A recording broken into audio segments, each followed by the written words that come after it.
this love that you never started.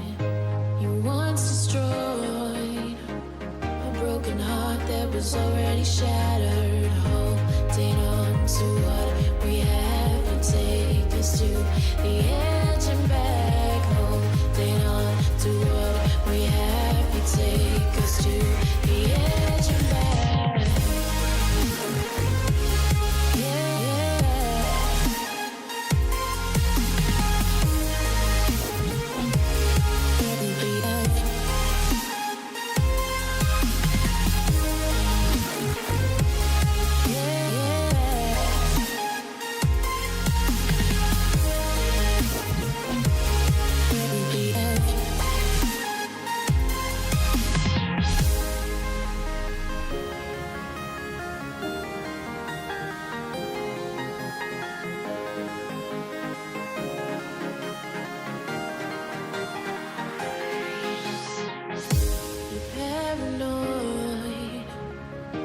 this love that you never started. You once destroyed a broken heart that was already shattered. Holding on to what we have and take us to the edge and back. Holding on to what we have and take us to the edge and back.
Welcome, everybody, to the very first episode of Talk of the Gods, the new talk show about Hand of the Gods, and I am Shifu the Cards. I'm joined by Comcast. Comcast, how you doing today, buddy? I'm doing all right, it was kind of a lazy Sunday, but I'm excited to get this talk show started up, baby. Yeah, I mean, I think it's gonna be a good mix. I think that, I mean, first of all, I love your energy. I purposely, we were doing a pre-show thing. I didn't really talk to you because I Yeah, wanted to kind of get it all fresh and live for the people, yeah, and I'm yeah, scared. I'm gonna be honest because because I don't know yeah, what you're gonna say, but that's part of the yeah, fun, right? yeah, yeah. So, what are you hoping to get out of this talk show? What do you think it's gonna be? What is your vision? I want to see thousands of viewers just pouring in. I want to see thousands of follows on my Twitch channel. Just make all the money. Nah. But all jokes aside, just hopefully help out some players maybe who are interested in the game, but more importantly are interested in the new patch, and maybe they don't have the knowledge yet to analyze some of the new cards. Maybe they're looking for honestly just the people who like Hand of the Gods, just chilling and enjoying. That's what I'm looking for. So when I did this for another card game, not Yeah, important, yeah, right? And so what I wanted to do is for new and old and veteran card players alike to get together and have a forum. So in other words, we're at Smite Prime right now on this yeah, channel, and yeah. please, everybody out there, follow and subscribe. Jithens, our producer, works tirelessly behind the scenes, and it would be a big deal for him on Twitch, on YouTube as well. Hit that follow button. He works really hard. So I, I'm excited to pair with you because you're funny. Those you're on Twitch, right? You stream every night, Stream every night, baby. Stream every night. and you're what's your channel? Twitch.tv/a Comcast employee. Yeah, I know. See, I did that. Threw that Every, right up there for you. It's like, here you go. yeah, That was for you. yeah. I But don't no, Twitch every night. I don't Twitch. I do Twitch every night, but that's a personal yeah. problem. I don't stream every night. I have to go see a doctor about that too. This is taking a personal turn, but I don't Yes, stream yeah, regularly. yeah, I, yeah. I haven't tried to do it on the weekends, and I do shoutcast for Smite Prime. Very excited about that. So back to what I said, it's going to be a weekly talk show. We're only going to do it for these next 2 weeks. You know why, Comcast? Because of the HRX qualifiers, Shifu. That's right. Yeah. So October 28th, that weekend, we here at Smite Prime get to cast the HRX qualifiers. What is HRX? HRX is if you multi-res, that is the singular biggest event of the entire year. I myself have been for the past 2 years. It's been a fantastic experience. You meet a lot of people. You can even make a lot of connections. It's a fantastic place. It's down here in Georgia, which makes it even better. Yeah, it's and if for I guess those who don't know, it's also the home of like the biggest tournaments for high res games. Like Smite has a massive jackpot. I'm not exactly sure how much money is in it this time around, but I know our own game, Hand of the Gods, 50 a single tournament. That's pretty sweet. That's pretty sweet.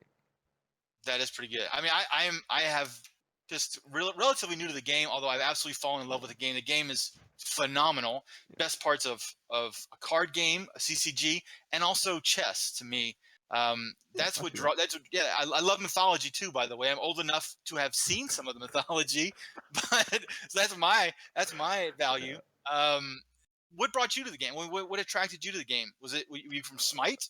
Yeah, I was actually a Smite streamer, like pulling like a abysmal like 3 viewers. Yeah, it was bad. It was bad.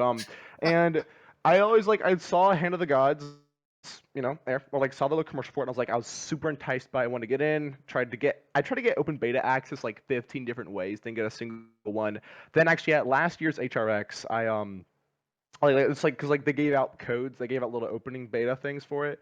Yeah. Streamed it a bunch, and then I was actually because I was, long story short, I was involved in the semi-competitive Smite scene. Did not pan out. I did not like the scene at all. So I was like, you know what? Drop everything with Smite. Just focus on Hand of the Gods. Could become a Hand of the Gods streamer, and yeah, here I am now. So I just wanted to segue that there. was the end. That was interesting. But for those of you that just Yeah, joined us, like, what the heck is this show about? So what we're gonna do today, I thought I should have done this at the beginning. So we're kind of free forming it. We do have a kind of a shot sheet, but we're learning each other's rhythm, stuff like that. What we're gonna do today mainly is we're gonna talk about the tournaments that just happened in the fall circuit. We're gonna preview. We're gonna talk a little bit about the High Res Expo, which is kind of that segue we just did. We're gonna go into these new 15 cards that have been introduced this Thursday, I believe, right? Or Thursday or Friday? Wednesday, I believe. The Wednesday. patch Okay, notes are always They shoot for Wednesday, and then the patch generally drops the next week on Tuesday. But high res always Perfect. delays it.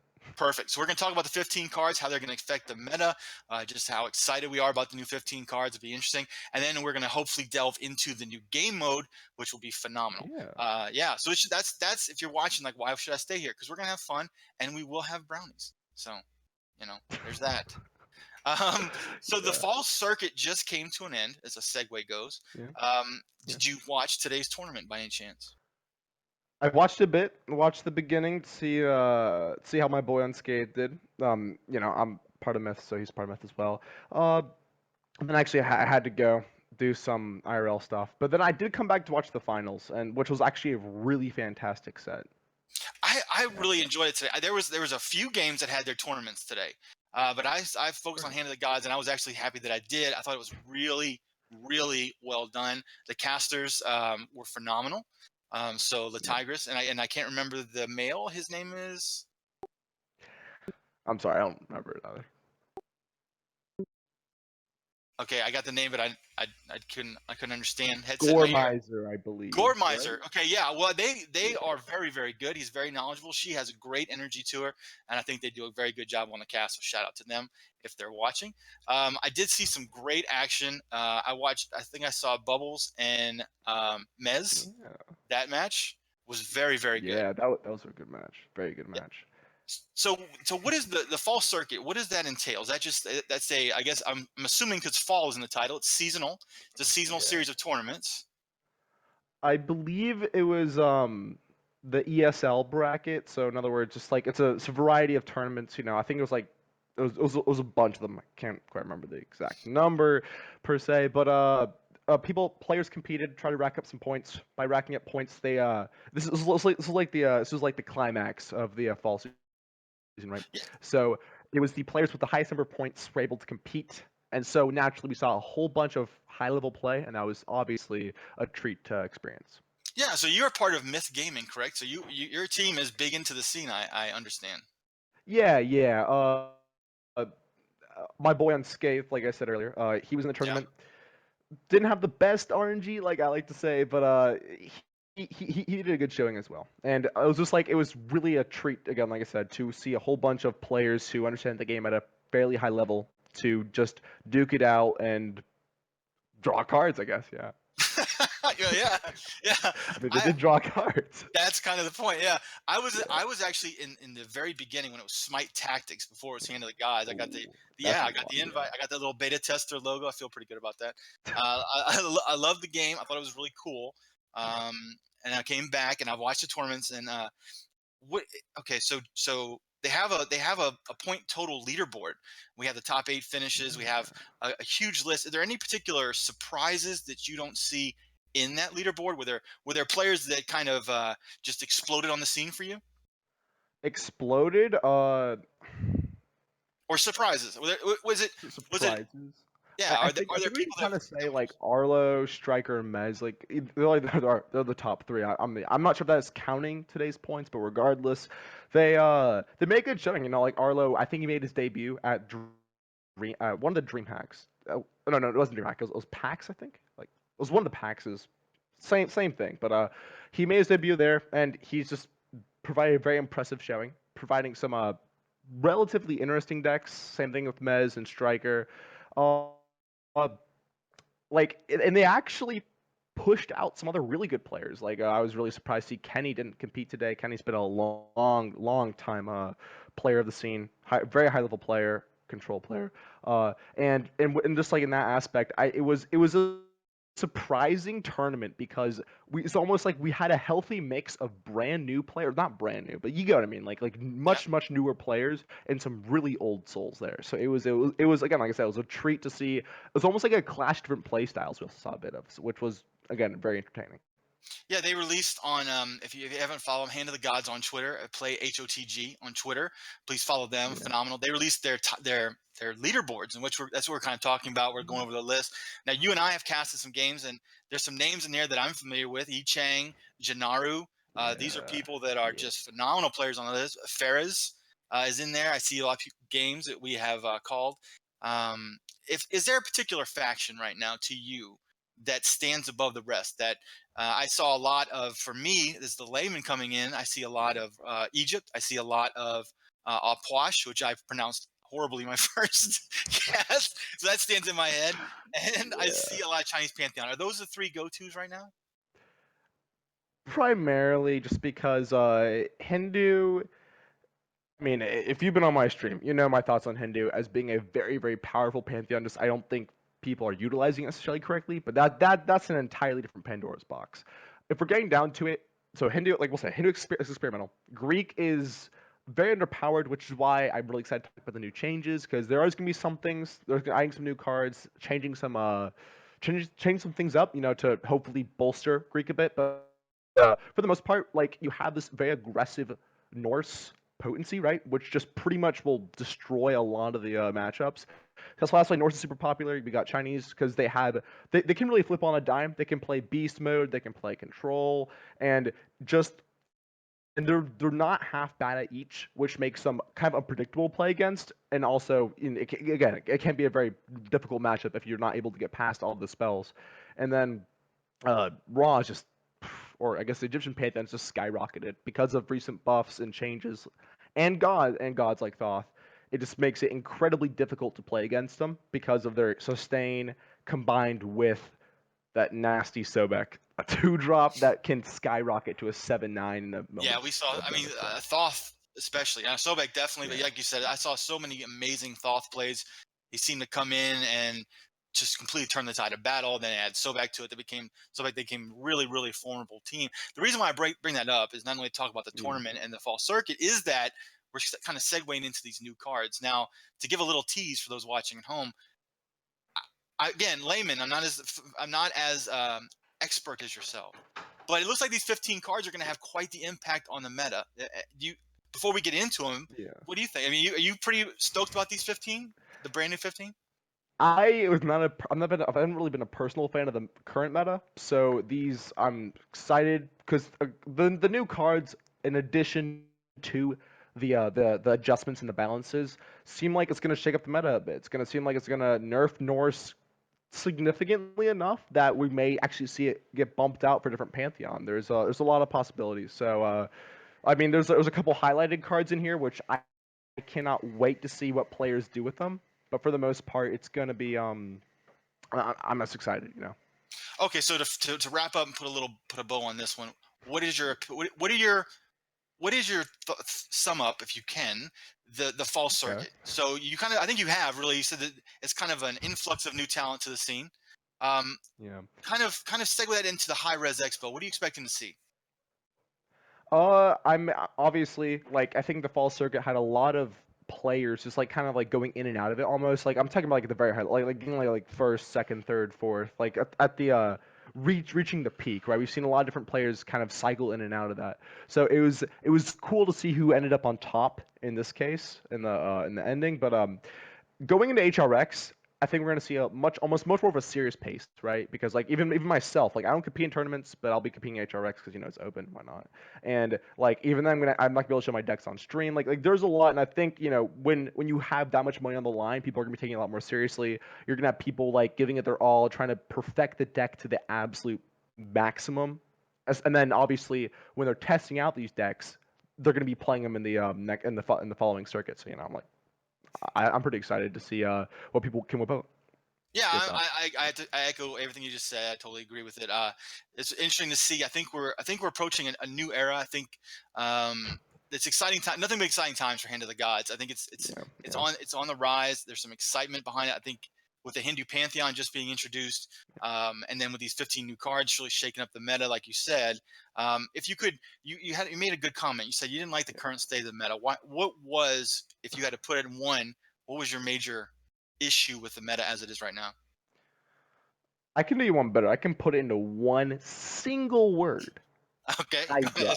ahead. just Hydra. Hydra. Okay, so Yeah. the main Hydra, correct? Uh, I I call it Loranian. I'm not sure if Lorraine. that's right. Yeah, I'll go with It you. doesn't matter. Lorrainian. Hey, listen, I called Apush my first, so I go with you on this one. Yeah, The Linnean Hydra. yeah. So what about the now? So that was that's the meta, right? That's okay. So we'll go on from there. So we're gonna go ahead now. If you can join us together in one big family, we're moving into the dirty 15, the dirty dozen plus three, however you want to call it. We're going to go card by card. And I just want to say shout out to High Res Adonis. He does a great job. I watched the stream. Very, That's a very good job. excited. What was that? Nothing. Okay. All right. So y'all, You're good. okay. So I knew it was going to be crazy because if you've not watched Comcast stream, you should. It is absolute crazy and probably for mature audiences. As I'm saying. Say mature audiences, take that as you will. Okay, so the first card we're going to is Aegean Outcast. Yeah. It's a neutral card, so anybody can use it. A melee unit with 4 mana, 4/4 common, Warcry. Swap the attack and health of a unit. Initial thoughts? Initial thoughts. Well, if you've been to my stream list, like you said, people know I'm always trying to come up with the most craziest, weird, wacky, and meta breaking decks, right? Like I actually created a mill Greek deck. Did not work out. Do not recommend it. But the point is, I'm always looking for OTK possibilities, and I think most people have spotted this card as being a very, very potent OTK machine. But it's actually going to be an OTK machine in a interesting pantheon. It's going to be like a lot of people are seeing it in the Greek pantheon as being an OTK because Greek has a certain card named Stone of Gaia that doubles the current health of a unit. So if you could take a unit kind of like Carrier Behemoth, right, which is a 1/8, you double it to 16, double it again to 32, you swap it, teleport, instant OTK. So I mean, that's just one possibility. I even heard some Apollo possibilities. It's gonna be a really interesting card, and at least that's like in the meme section, right? But in the practicality section, there are a lot of cards that can be really frustrating to kill. Like for example, Geb being a 3/7 means he's really really hard to take down naturally. So maybe a person puts this as a tech card in their deck, then instantly can slam the Geb, fixing the issue immediately. So this is a really exciting card because there's a lot of possibilities. I agree. Now, okay, I looked at this card and I thought it was an amazing card as well. I saw that, and for me, Egypt came to mind. It's funny about the Greek. That's an amazing combo because Geb, obviously, Geb gets +3 health, so therefore you could really snowball that into a nice swap. Plus the defensive dealing with the Geb, like you just said. Now, the question I have is that it's a 4 mana cost, and there are a lot of really good key 4 mana cost cards. Is this a well, we don't know. We're speculating. For those of you watching at home, Speculation. speculation. Is it a one of? Is it a one of? Is it? Yeah. Probably, but again, it's like with some of these cards, it's really hard to determine their value because at the end of the day, Aegean Outcast is a very tech card. If you don't know what I mean by that, it means a card that you put in they put in a deck to do a certain specific task. For example, Chaos Spawn, you're not putting it in for its 2/3 stat line. You're putting it in for to silence. It's a tech card, right? So by the same logic, this is a tech card you're going to be using to take out maybe a certain unit. So I think it's just going to come across like what the meta kind of shifts into, and then we'll probably be seeing it play. Like if there's more than just a couple units that you need to be worried of, then maybe you do put 2 of these in your deck. But like you did just say, you know, you got Kabrakens, you got Emirs, you got these big hefty 4-drops, which you do need in your deck as well as this card. I agree. So that is the Aegean Outcast. Now we go to the next card, the Occult Deadeye, another neutral card. I love neutral cards because obviously it gives you more flexibility in your deck building. A neutral ranged unit, also level range. 5 mana, 4/4 rare. Afterlife, return a random god from your graveyard and reduce its cost by 1. I mean, this is a pretty spicy card, if we're being honest, right? right. Because it while it's random, there is a certain, you know, you can manipulate some of that RNG, especially if you're in Mayan to a certain degree. And the biggest thing is that it's 5 mana, so it may like originally I thought this card would be broken because Norse like is already super strong in the early, so it wouldn't make any sense to give him reduced Scotties, like reduced souls. But in addition to the nerfs, it's at 5 mana, which means I don't think it'll be fast enough for super aggressive decks. It may be, but more importantly, that 4/4 range stat line, people are kind of like glossing over that. We don't have many range units in the game right now, or at least neutral range, right? Like I think I think it's an average of a 1 to 3 or 1 to 4 ratio for every 3, or like for every 1 range there's 3 melee. So putting in more range like this makes it accessible, but more importantly, That's not a bad stat line. A 4/4 means you're pumping out 4 range damage, which can mitigate a ton of damage over the course of its lifespan. And that's not even mentioning the afterlife. The afterlife being incredibly strong. Getting a god back, well, it can be any god. Who doesn't want an extra card in their hand at a reduced cost? Yeah, see, that's the thing. I mean, you look at any card in any card game that's ever been that you play that unit and get a benefit of either drawing or adding a card to your hand is always good. Like it's never It's bad. never bad. Then you put into it a specialized trait like ranged in a game where that can be game breaking itself. I think this is a super powerful. When I saw this, it's a very, very powerful card for offense. It's a good mana cost, Yeah. and it's like a battery. Just keeps on pressing the offense. Good mid range card. Exactly. Yeah, and I mean, I'm kind of almost scared for the implications that this card can bring, because like we could see like reduced Thoths, we could see like, but then again, I think I'm really excited to see it potentially in the Greek pantheon because Greek Right. does need that extra support, and getting your gods back can be very, very crucial. So to recap, these are 2 cards now that you've already kind of earmarked or pushed towards the Greek side. So we're looking at a Greek Well, I heavy. mean, I love Greek. Like I Yeah. always try to make it work. While it's underpowered, I think it's the most fun pantheon in the game, if I'm being brutally honest. But Well, so here's a question. So Yeah. okay, so I'm a new player, right? Yeah, So yeah, I'm in the teens in the ranking right now. Just yeah. started kind of Okay, slowly going, and I see a ton of Zeus, like a metric ton of Zeus. really. So what make oh my, you'd be surprised. It's literally all I play is Zeus, and so it's because it has just it has the board clear. It has some strong gods. It's kind of it seems kind of solid. Um, Yeah. now as I've casted the tournaments, I see that Alpwash and I see Raz and I see all the Yeah. more powerful combos inherent in those pantheons. What is well? We're seeing a bunch of cards. We'll get to that. But what is the one thing? The one, if you can put it in a one weak spot that Greek has Okay. currently, Hmm. or is it just underpowered compared to the rest? Is that just It's If I were to get into the full discussion, it would take a much longer time. But to sum it up, I can put it in 2 statements. okay? First, a lack of spells, and the second is a lack of early game. And we've obviously seen the transition from Arachne being a 5-drop to a 2-drop to help aid that early game. But you still have the issue that Greek does lack it significantly. And the other thing I point out is like Greek has a very little amount of viable spells. I say viable because nobody's running Thorns. Like Thorns is a dead card in the Pantheon. Beads, people or Purification beats people very rarely run. So like primarily your spells in Greek are gonna be maybe Heavenly Agility if you're a memer. Uh, like and then like what Divine Vengeance. Divine Vengeance, yeah, that's the Yeah, one. and then Judgment. Like the point is there's probably I think there's 5 to 6 spells you'd actually use, and that's very very small. But more importantly, it's Greek is at the end of the day is a unit based pantheon, and Right. well, pretty much every other pantheon has a large amount of spells attached to it.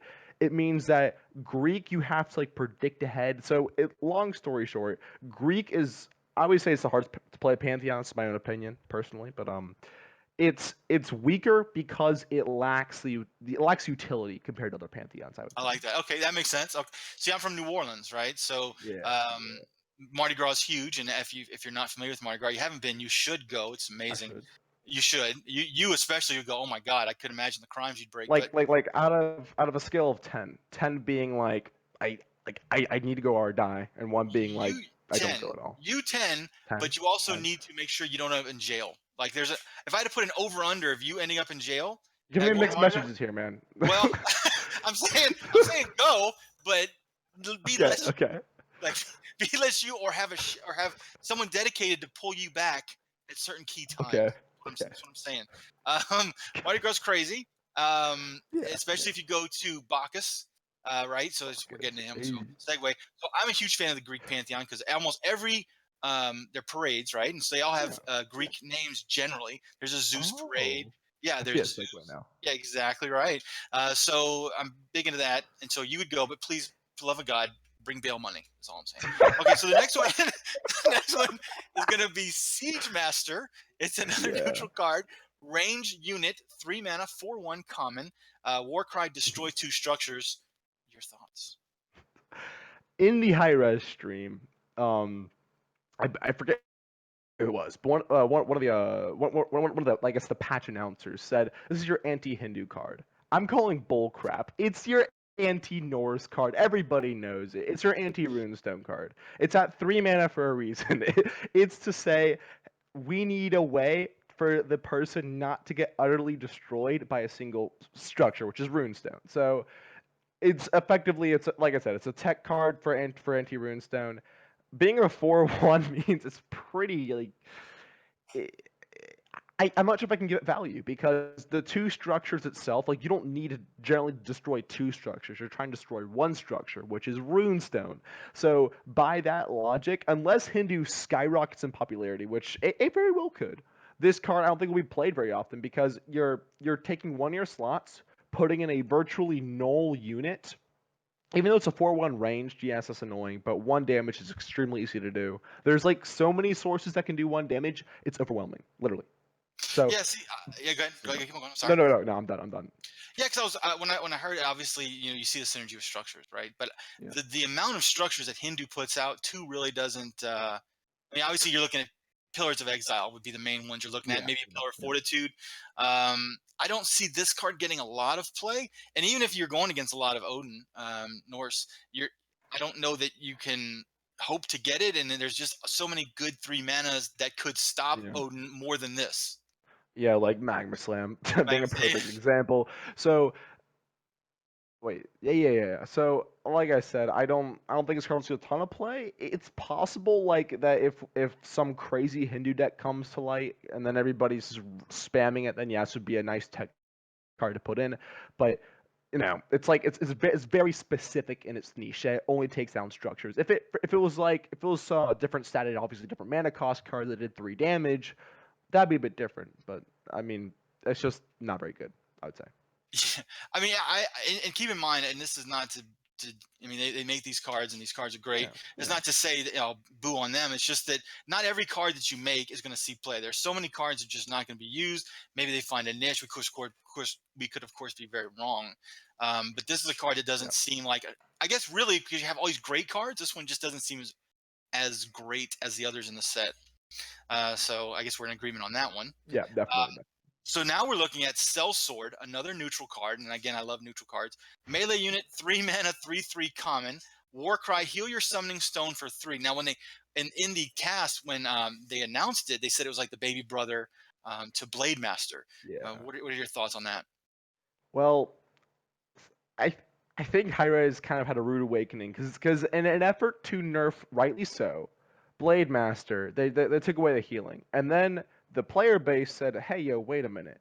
Now that means that pretty much every pantheon except for Egyptian doesn't have healing. We spam aggro, and that's exactly what happened. So aggro became a terrible.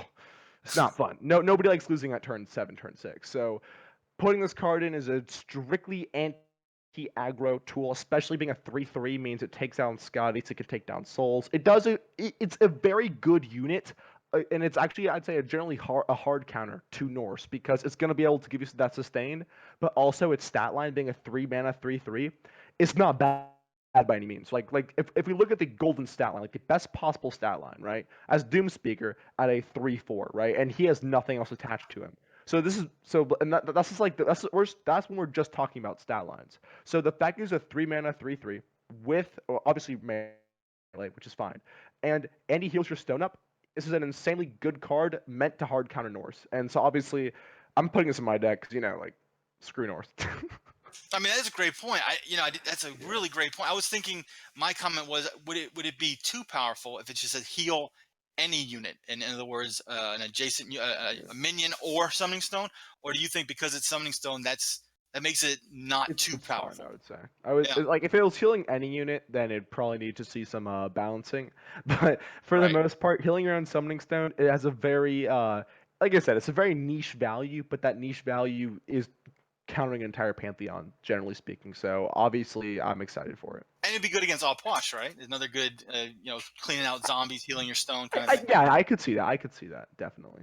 Okay, so the next one we go to now. This one is pretty funny to me because I have played another card game, and so Yeah, we have yeah. Tusky, neutral melee unit, 3 mana 4/2. common. Warcry, move to a random enemy unit and stun them. Now, I don't know if you ever played a game. I don't know if we're not going to mention the name, but there's a very similar card that Yeah. kind of struck me. I don't know. Maybe I shouldn't say it. But what do you think? I love this card. I love that it's a beast card. And I love that it stuns. What's your thought? It's really, really powerful in a certain deck. I almost don't want to mention the deck that this card is going to go into because that's all we're going to be seeing for the next like 2 weeks. But yeah, it's a Beast Wall card. Like as you see, Daji, obviously, spoiler, get in the game. High Res is the Beast Wall subtype, and Tusky is absolutely destructive. It's like he doesn't have charge, and it does say a random enemy, but with Beast Wall, you're rushing down your opponent to such a degree, they're generally only going to have a handful of units on board, and if you're playing this efficiently, you'll be able to stun like the one unit you actually really want to kill, right? But more importantly, being a 4/2, that's aggressive, especially when you pair that with a Basilic for 5 mana. You're like it's insane because for like really, your 5 mana turn could just be playing Basilic then Tusky, so you have a 5/2 on board. That's nutty. The card's very, very good. I would almost say borderline needs nerfed because when you consider its implications, it's going to get very frustrating because they already have Calamity, right? So we're just going to see Calamity come out, then Tusky come out, and then by that turn you'll probably be dead. So yeah, it's a very, very strong card. That's interesting. I love the fact that they put a lot of thought in this card. You can obviously, I think you Yeah. can tell that this card came out as in a huff, and and so they've been tweaking it, making it more balanced, things like that.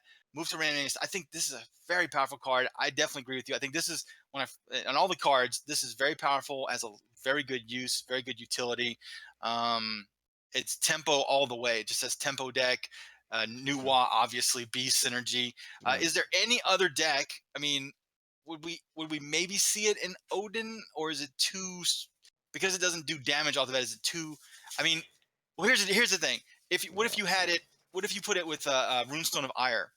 Would it then charge, stun, and then you could attack again for 4? How crazy would Yeah, that be? it would technically, because Adonis did say that it does not count as a charge. It counts as like it counts as like almost like an Athena. I think somewhere along the lines of that. But yeah, obviously I think like a lot of the implications for it are awesome. I mean, Hyra's really porked up this card, you could say, just because You're going you ham. know, it's got like a lot of meat to it. So by that aspect, I'm excited to see the implications of this card. I mean, you can take this card, you can chop it up any way you want. The thing is, it's going to be a question of this is another good card if they have a back range that's giving you problems with Exactly. Odin. You can now just hit it, stun it, then kill it, and that's. Yeah. I mean, I obviously knew why, but I think Odin's going to see some play of this card as well. Yeah, it definitely could. I mean, I haven't really considered Beast Odin, but it could happen.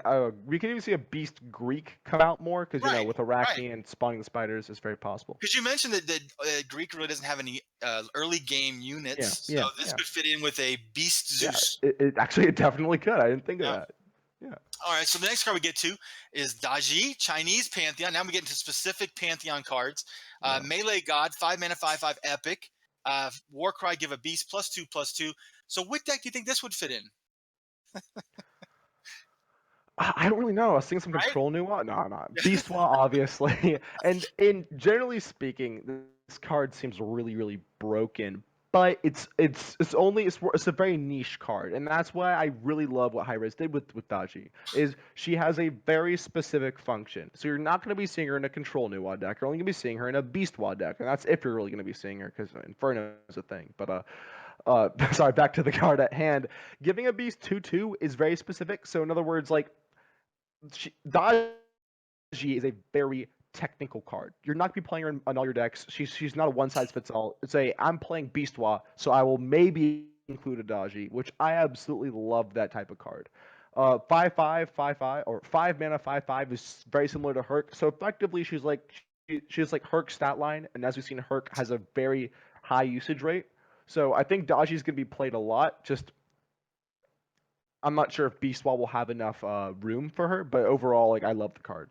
Yeah, okay, so she's in essence she's really a 5 mana 7/7 because she's bringing 7 strength to the board and 7 health. Yeah, As technically. opposed, yeah, I mean, but what would you Yeah. take out in the Biswa currently that you could put one or two of these cards in? Would you? I mean, I would never put two, just just because, one. at least for myself, I wouldn't put two because already, like, if you do run Beast Swap, the list is extremely tight. So putting in Tusky is going to be pretty brutal, but like finding a place for Tusky. But I would assume that Beast Swap players will find a way to put her in. Obviously, just because her stat line makes her viable and her ability makes either trading or smorking a very very strong a chance or probability. Yeah. Yeah, generally, in any CCG, whenever you had these new cards, there's always going to be a set format of every Biswa does this X Y Z, and then they're going to find a way to put these cards in. I mean, you got to have Daji, you're going to have Tusky, and then Yeah. it's just too Yeah. strong. Too strong. Too strong. Yeah. So we're gonna go to the next one. Inferno. You've been referencing this a few times. Yeah. This card is another Chinese Pantheon card because Chinese Pantheon was weak. Spell 10 mana common, deal 8 damage. Oh, that is a spell. As a spell. Yeah, just to the viewers out there, you're like, oh, this card seems. No, it's not okay. I don't like this card at all, to be honest. I was yeah. It says deal 8 damage, and whenever Hyros is being vague, we all know what that means. You're gonna smork it. That's 8 damage to stone. Times 2 of these is 16 damage to your stone. That's not cool. That's over half your stone's health. So how do But you yeah, feel about it though? I mean, this you on the this fence? strikes me up in wild. Like a freaking spell new wall could make this work. Just run Dragon King double Inferno, and your dealing was at 24 damage to stone. Or yeah, no, it's like 22 damage to stone. So I don't like this card. I think they're gonna have to change it. I think if they make it like an 8 mana deal like 7 damage, or like even a 9 mana deal 8 damage to a minion or a unit, just not to your summoning or not able to hit summoning skills, I think it'd be fine. But for right now, I'm very worried about this card, and I probably shouldn't have said the spell new on stream because now I'm gonna be finding it in my ranked games. So, but I mean, look, if you run Spell Noir already, another spell that does 8 damage is going to get in there anyway. Yeah, true. Is there a way? Is there a way that this could fit into Biswa in that it's like a finisher, kind It of like very well could, and I'm very scared of that right? idea I mean, it's like because we've seen a lot of Beast Wall in the tournaments, right? And it generally gets down. Like the Beast Wall can generally deal damage, and like where it starts encountering issues is around the like 10, 11 health, because that's when your opponent like picks himself up off the ground and can place units that will hopefully counter your own units, and that's where Dragon King comes in handy. And now I guess Inferno's going to come in handy. But if you're running it in a traditional aggressive Beast Wall, you're probably not going to put 2 of these in your deck. You may put 1 of these in your deck. oh yeah, definitely. But I would say this will probably be in the majority of Chinese decks, just because the implications of dealing 8 damage is absolutely nutty. Just nutty. Oh, I totally agree. But I think if they said 8 damage to a unit, no one would play it. No one's going to spend 10 damage to deal with 1 unit. I mean, yeah, but that's why they'd probably, hopefully, if they did make that change, they'd bring down the mana cost to be more affordable. It's like, okay, yeah. Yeah, simple as that. No, I got you. Okay, so now we move in from those were 2. I mean, if you just take that, just what we've discussed, Chinese Pantheon gets a huge boost. So they're looking really stronger, I should say. So now we go into the Greek Pantheon, and they got a lot of love. You mentioned earlier, you mentioned earlier that the 2 earlier cards we talked about, Aegean Outcast and Occult Deadeye, could be used very easily in Greek. Now we get to the first Greek goddess in this set. Artemis, range god, 7 mana, 4/5 rare. Warcry, reveal a top card of your deck, deal its cost as damage to an enemy. Wow. I've had a lot of people give me different opinions on this card, and knowing me, even when I'm not streaming, I'm constantly thinking about this game. Adonis, give me packs. But on that note, like Artemis is a big topic because traditionally everybody thought that no, we do not need more high cost cards, and adding an Artemis, which 7 mana, which is literally I think it's the second highest, or like it's tied with Ares for like highest god cost for the Greek Pantheon. It seems really like anti what they actually need. But the implications of this card are absolutely insane because, like, as I've theory crafted with it, it seems like I'm gonna run at least one of these in my Greek deck, primarily because a four mana, 4/5 ranged is not bad. Like, it's already really tanky and doing that. And remember, it's a god, so it can also get buffed, which is even better. But the ability to, like, for most of the time, because whenever you're gauging with a card's value, you need to consider probability, right? So most Greek decks have a pretty lopsided curve, more towards the like a couple fours, and the 5+ curve is usually a lot bigger, right? So when you consider the implications of what you could reveal and deal damage, that's insane. While it is random, it could be five, it could be Athena, it could be Hades, it could be Ares, it could be like even like Phantom Grasp. The point is, there's a lot of possibilities with this card. Overall, I'm very excited for it. While it is RNG, I think it helps the whole Greek prediction side. So I mean, I could go on and on about this card, but all I'll say is I'm very excited, and don't count Artemis out yet. Yes. See, when I was watching the stream, they mentioned this card, and a lot of people rushed to Judgment, saying, "Judgment." See, I worked in that Greek card. Oh, come on, that's skill, really, more than I saw anything. that. Yeah, I got to acknowledge it. come on, punny. We gotta do so. The rushed to Judgment saying this card is overpowered.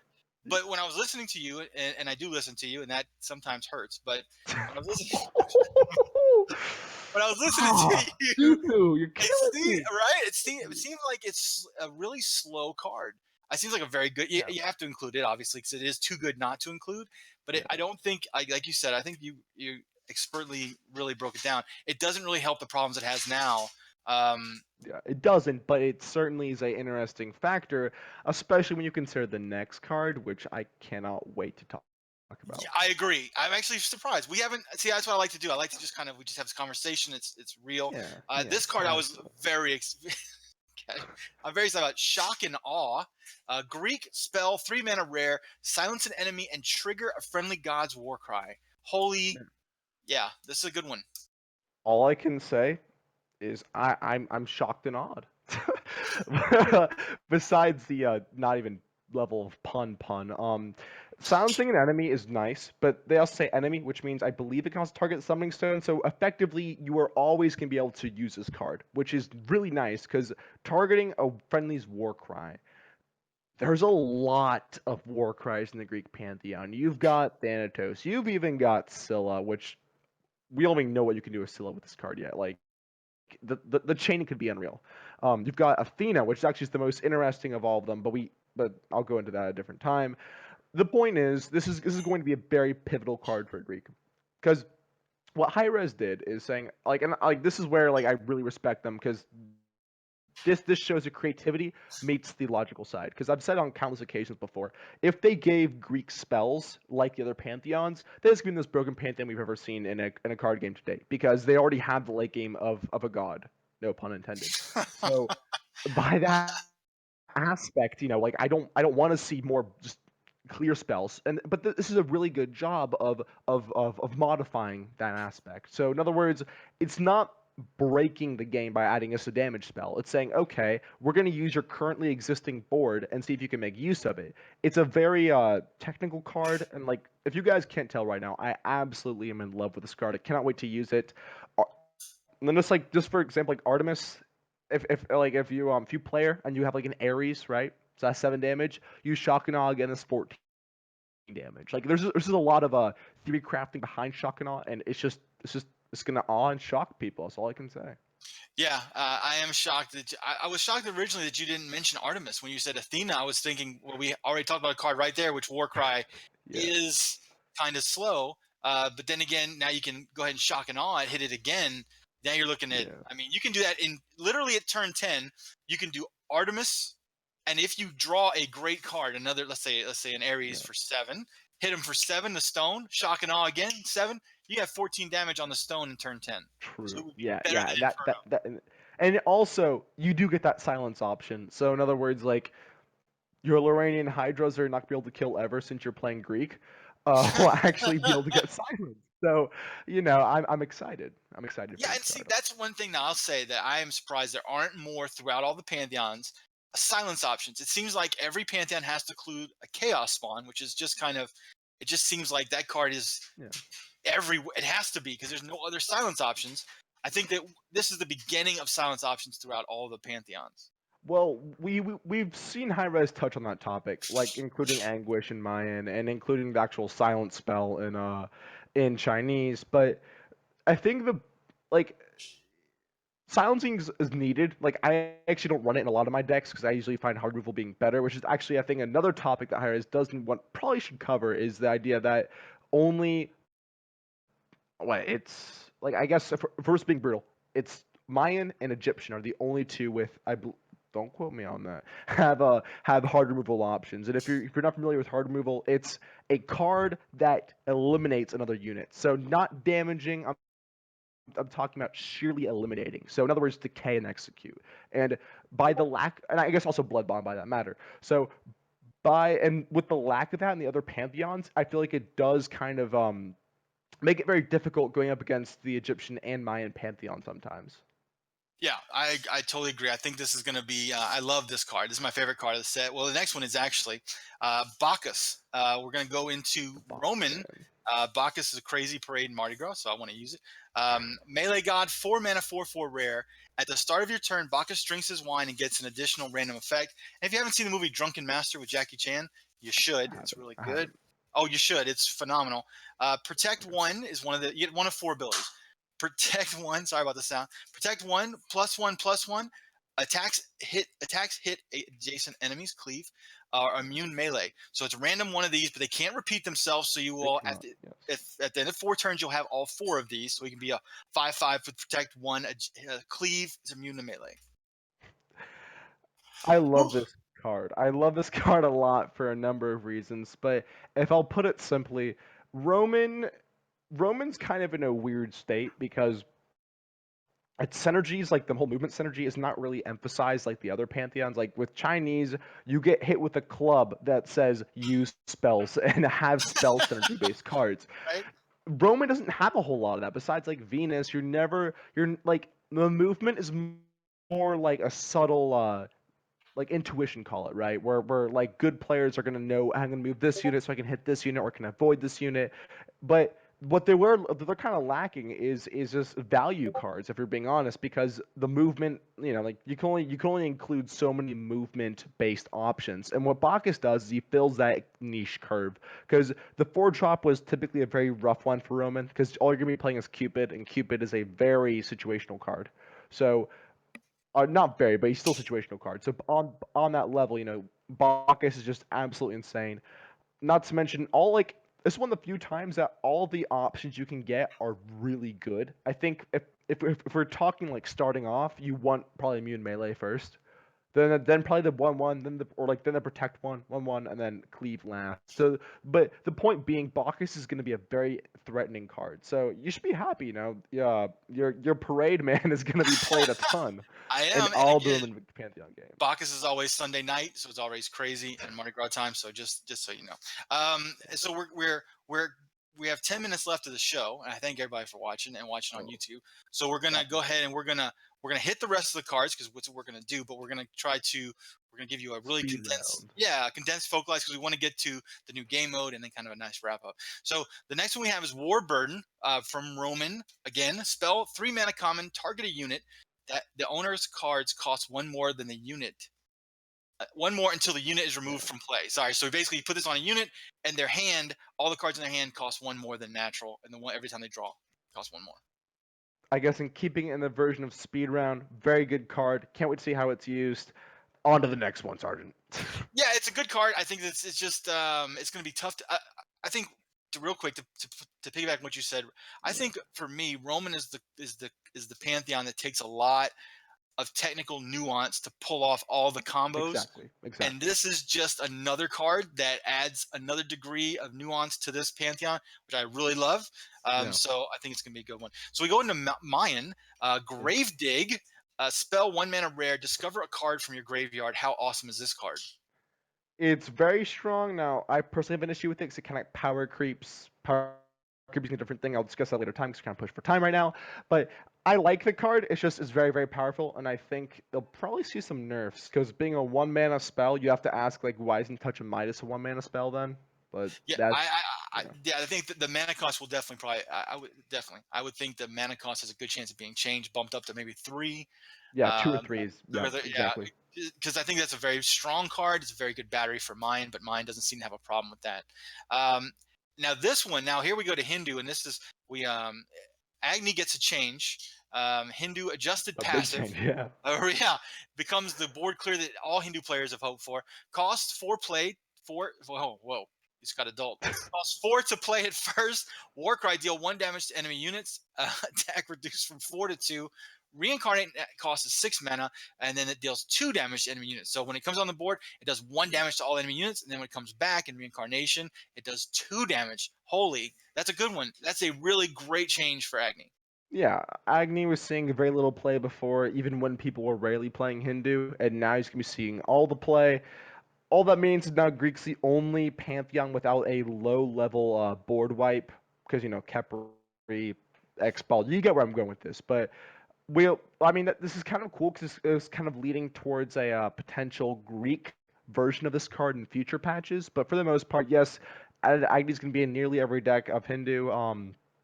His quality is very strong. You may only need to run one potentially, just because you do get him back. Now, obviously, like that's going to depend on the matchups and the deck sizes, but for the most part, Agni, this is a fantastic change, and this was a very needed change at that. That's a great. You know what? That's a great point. That was brilliant because the fact that they reincarnate, the fact they reincarnate is a very good point. So in essence, it's like a giant. It just cleaves the board, like you said, and get it back and use it again at a later time. So you might not necessarily need to. That's brilliant, really, because I was sitting there thinking, two Agni because it's just so strong. But very good, very, very, very good call out. Aspect of life for him. I think, by the way, does it look like Hindu's going more towards control? Well, I think it already kind of is more control oriented now. If you want me talking on that topic, I disagree. I don't think it's a control Pantheon at all. But I think that's a long story. That's good. No, it's good. So we have episode 2. For those of you that are waiting to see what happens next, episode 2, we might just drop a little teaser in there. Aspect of life, Hindu, another new card, spell 2 mana rare. Discover a 1/1 clone of a random unit in your hand. This is really strong. Very strong. Thank the heavens there's that random keyword. Otherwise, we'll be seeing a lot of Kalis. But yeah, I will say Agnes, I think that does synergize with Agnes real well too.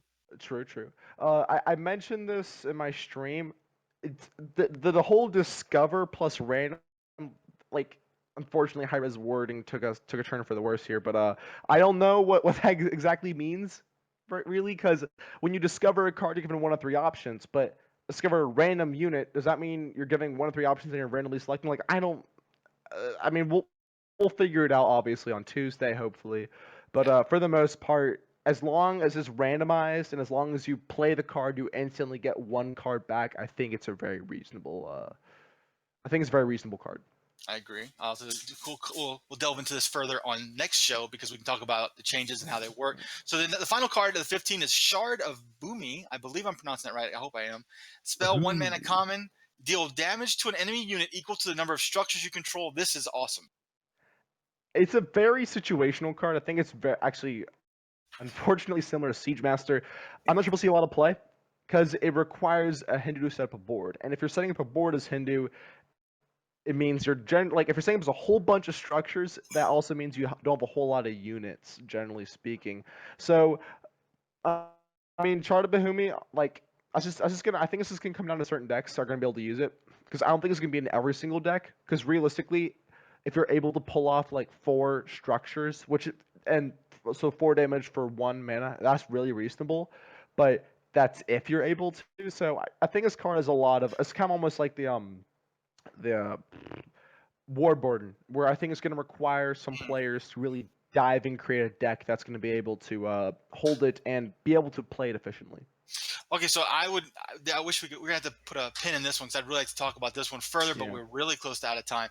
So one of the things they added with this new patch is going to be a deck search and filter feature, which is going to be truly. I really love that because there are Yeah. it's an under appreciated aspect because you go to a lot of other CCGs and they don't have this, and it's a pain to put decks together for a newer player when they just want to say beast and Chinese. Then they'll all of a sudden make it a lot easier for them to see all the cards laid out. I know back in the day now, of course, I'm old, but back in the day when I was putting together decks, I'd lay out all the cards out in front of me and kind of then just see them and pull and this kind of stuff. So I think this is a huge, huge feature, and I would love to go into it more, but we're almost out of time. Yeah, definitely. And finally, the new game mode, the Gauntlet. Now, this one we're going to only talk about for a few seconds, unfortunately, and I apologize. I knew, but it's going to be a really cool game mode. We may do we're going to do something about it next week for sure. Talk about our experiences. But what do you think about the Gauntlet? Technically, have 5 more minutes. Well, We yeah. started 7:05. Okay, so let's look at it. So the Gauntlet, what it is, Yeah. is going to be everything is on the line in our new game mode. The Gauntlet is comprised of 4 individual queues that players can compete in to earn unique rewards with each patch cycle. And if you didn't see the Play HOTG stream on Twitch, check it out. They really go into detail. But basically, it's going to be a rotating set of little mini games, and they're going to each have certain scenarios in these mini games that you can play. So, for example, one of them is you can only use. It's called Pauper, the very first one. Players can only create decks that are comprised of free and common cards, and then you get rewards for if you get 8 wins. Only if you get 8 wins, you get a cutesy avatar with 2 core packs and 100 favor. I just want to say real quick, I think this is amazing because one of the problems I have with CCGs on the online format, which I want to get into next week, I think will be phenomenal, is that I hate net decking. So this is a way for where you get into exactly. it's like, okay, who's really skilled? Like who can make a deck and go into it with certain set of scenarios and not copy off the internet? That's why that's where I'm on this. I'm really excited. I think it's gonna provide a lot of different interesting decks. But before we get into this, I think the most hands down important question that everybody's asking right now is just say everything is on the line. Where is this line? I need to get on it. Like I don't know where everything is. That's a good point. That is a good point. Besides the terrible pun, or like the I'm a little shocked, and I'm in awe of the fact that it took you this long to tell us about this line. I don't know where the line is, but it is on that line. Everything. Yeah. You know where it is? It's at the other side of the rainbow. That's where it is. That's got to be it. Well, I guess on that note, high-res wording strikes again.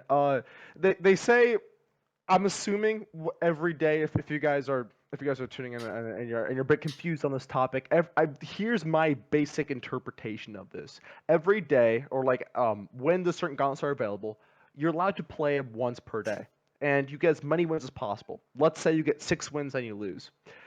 Then hopefully you'll have 6 wins towards that 8 wins availability. So when you get 2 more wins, you'll get the maximum reward. Because I think 8 wins in a row sounds a bit unrealistic. But for the most part, I'm excited for the Gauntlets Pauper. Just like you said, being only free and common cards, that's gonna be very difficult to create a deck that's gonna do anything with that. I think we're gonna be seeing a whole lot of brutes. Yeah, but but it's gonna introduce a great element. I think this is an amazing game mode. I love deck creation. This just gives me many different types of ways to build many different decks and enjoy this wonderful game. So I just want to say we're about to wrap it up. This show comes on every week, every Sunday, 7 p.m. Eastern time for an hour. My pleasure to join by you, Comcast. I think this was phenomenal. My pleasure to be on the show. It was fantastic, man. I hope everybody enjoyed it. Everybody watching on YouTube, please hit that like button and follow, subscribe. For everybody on the chat right now, please hit the follow button, subscribe. I want to thank Jethans for putting this all together. He is truly an amazing person. Everything crashed Friday, and he did it all by hand. He doesn't get the props he deserves. So I want to thank Jethans for that. Now Comcast, how you want to take it? What would you like to end it with? Oh God, I shouldn't say that. No, wait. Wait. Oh, oh man. PG version. Without a REM reference, I'm really excited for this next patch. I think the meta is going to be shifting in a very favorable. To all of those who are looking to get back in the game, this is a fantastic time to do it. Pretty much a lot of the competitive aspects just ended, and we're about to start up more. So make sure you guys are able to, play as Patch. And if you're a new player, hop in. It's definitely worth it. It's a very fun game. I know I stream this game like 5 to 6 hours a day. On a side note, though, I'm really excited for the new tournaments. Like it's a great time to be a Hand of the God player. That's what I'd say. I agree. Now, when do you stream, real quick? Every day? When? My stream time varies, but I try to shoot for 4 p.m. EST to around 7 p.m. EST. Follow him on Twitter, a Comcast employee. Get all updates on his stream. You can follow me on Twitter, Shifu of the Cards. I do YouTube as well. It's my pleasure to do this with y'all. Hope you enjoyed the show, and we will see you next week, 7 p.m. Eastern Standard Time. Y'all have a great night.